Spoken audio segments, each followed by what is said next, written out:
Hi viewers, எல்லோரும் எப்படி இருக்கீங்க? இன்றைக்கி நம்ம சேனலில் பார்க்க போகிறது ஹோம்மேட் கீ. நம்ம வீட்டிலையே கடையில் வாங்குகிற மாதிரியே அதே மணத்தோடையும் சுவையோடையும் மணலான நெய் எப்படி செய்யறதுன்னு சொல்லி பார்க்கலாம். ஸோ வீடியோக்குள்ளே போகிறதுக்கு முன்னாடி நம்ம சேனலை சப்ஸ்கிரைப் பண்ணாதவங்க சப்ஸ்கிரைப் பண்ணிவிடுங்க. பக்கத்தில் இருக்க பெல் ஐக்கானை கிளிக் பண்ணி அவளுங்கிற ஆப்ஷனையும் கிளிக் பண்ணிவிடுங்க. அப்போ தான் நான் போடுற வீடியோஸ் அடுத்தடுத்து நோட்டிஃபிகேஷனாக வரும். ஸோ வாங்க வீடியோக்குள்ளே போகலாம். அதுக்கு நம்ம டெய்லியும் வீட்டில் பால் காய்ச்சி ஆறின பிறகு மேலே தங்குற ஆடையை இந்த மாதிரி எடுத்து ஒரு கண்டெய்னரில் போட்டு ஸ்டோர் பண்ணி வச்சுக்கணும். நான் 1 லிட்டர் பால் ஃபுல் ஃபேட் மில்க் வாங்குறதுனால இதை நான் அப்பப்போ ஃப்ரிட்ஜில் வச்சு எடுக்கும்போது இன்னும் ஒரு 2 தடவை எனக்கு கொஞ்சமாக ஆடை மேலே தங்கி இருக்கும். ஸோ அதையுமே நம்ம இந்த மாதிரி எடுத்து ஸ்டோர் பண்ணி வச்சோம்னா ஒரு 20 டேஸ்லேயே நமக்கு ஓரளவுக்கு அந்த மில்க் க்ரீம் நமக்கு சேர்ந்துக்கும். ஸோ இந்த மாதிரி எடுத்து கண்டெய்னரில் நம்ம ஃப்ரீசரில் தான் ஸ்டோர் பண்ணி வைக்கணும். அப்போ தான் நமக்கு கெடாமல் இருக்கும். என்றைக்கு நம்ம நெய் காய்ச்ச போகிறோமோ அன்றைக்கி ஒரு 2-3 ஹவர்ஸ் இதை ஃப்ரீசர்லேருந்து வெளியே எடுத்து வச்சிடலாம். இன்றைக்கி நான் ஆல்ரெடி ஒரு 2 ஹவர்ஸ் வெளியே வச்சுருந்தேன். ஸோ இப்போது இந்த மில்க் க்ரீமை நான் ஒரு பாத்திரத்தில் போட்டுக்கிறேன். இந்த பாலாடையை அப்படியே மிக்சியில் அடித்து வெண்ணெய் எடுக்கலாம். பட் நமக்கு பர்ஃபெக்டான நெய் வேணும்னா இந்த ஒரு ஸ்டெப் ரொம்பவே இம்பார்ட்டண்ட். அதுக்கு 1 டேபிள் ஸ்பூன் அளவுக்கு தயிர் நான் இதோடு சேர்த்துக்கிறேன். இப்போது இந்த தயிரை நல்லா கலந்து விட்டுட்டு இதை ஒரு மூடி போட்டு ஓவர் நைட் நம்ம அப்படியே ரெஸ்ட்டில் வச்சிடலாம்.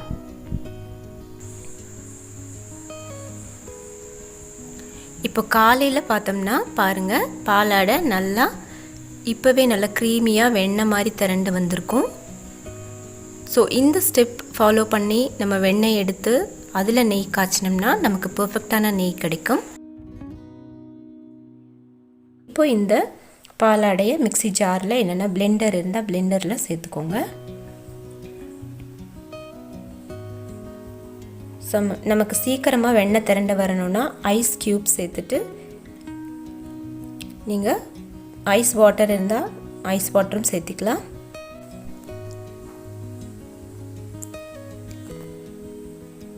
இப்போது இதை 2-3 நிமிஷத்துக்கு நல்லா அரைச்சி எடுத்துக்கலாம்.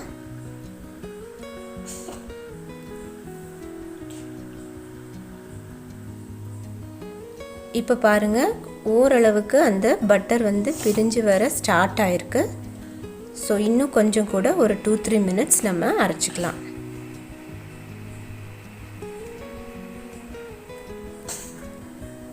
இப்போ பாருங்கள், நமக்கு வெண்ணெய் தனியாக மேலே செப்பரேட் ஆகி வந்திருக்கு. இப்போ நம்ம இந்த பட்டர் மில்க்லேருந்து வெண்ணெய் தனியாக வடித்து எடுத்துடலாம்.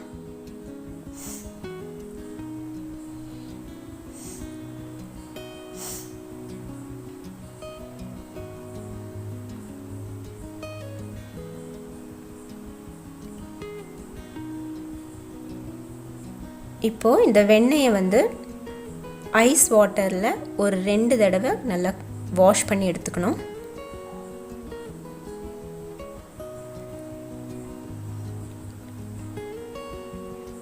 ஐஸ் வாட்டரில் நம்ம வாஷ் பண்ணும்போது அது அப்படியே தண்ணியில் கரைஞ்சி போகாமல் நமக்கு கிடைக்கும்.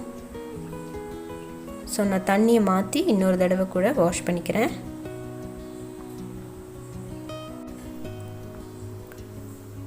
இப்போ பாருங்கள், நமக்கு ரொம்பவே சூப்பராக வெண்ணெய் தயாராகிடுச்சு. ஸோ இதை நம்ம அப்படியே ஃப்ரீசரில் ஸ்டோர் பண்ணியும் வைக்கலாம், இல்லை டைரெக்டாக நம்ம நெய்யும் இப்போ காய்ச்சலாம். இன்றைக்கி நான் நெய் காய்ச்சறது எப்படின்னு சொல்ல போகிறேன். அதுக்கு ஒரு பேன் அடுப்பில் வச்சுக்கலாம். இப்போ இந்த பட்டரை சேர்த்துட்டு அது ஓரளவுக்கு மெல்ட் ஆகட்டும்.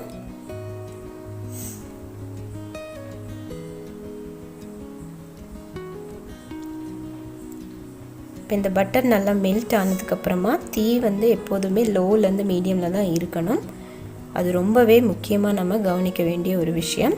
அப்போ தான் நமக்கு பர்ஃபெக்டான நெய் கிடைக்கும். ஸோ தீயை குறைச்சி வச்சு கண்டினியூஸாக இந்த மாதிரி மிக்ஸ் பண்ணி விடுங்க. இப்போது இது நல்லா கொதித்து எண்ணெய் தனியாக பிரிஞ்சு வர்றதுக்கு ஸ்டார்ட் ஆகிருக்கு. இப்போ எண்ணெய் தனியாக பிரிஞ்சு வரும்போது அடியில் அந்த சாலிட் பார்ட்டிகிள்ஸ் எல்லாம் பாட்டமில் இருக்கும். அது கரிஞ்சிடாமல் பார்த்துக்கணும். ஸோ இப்போ பாருங்கள், உங்களுக்கு நல்லா தெரியும் எண்ணெய் தனியாக பிரிஞ்சு வருது.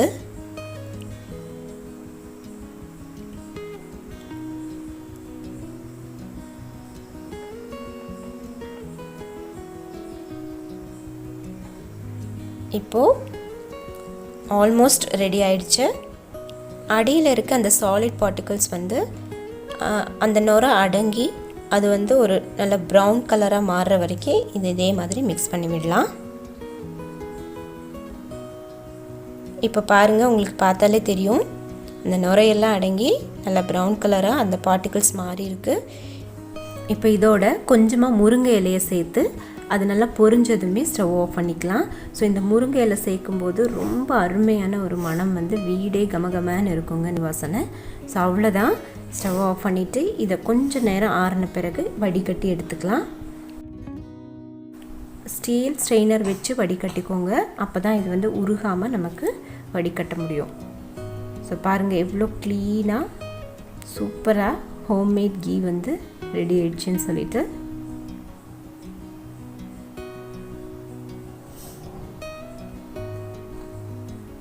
இதை இப்போ நான் ரூம் டெம்பரேச்சருக்கு வந்ததுக்கப்புறமா காட்டுறேன் பாருங்கள் எப்படி இருக்குன்னு சொல்லிட்டு.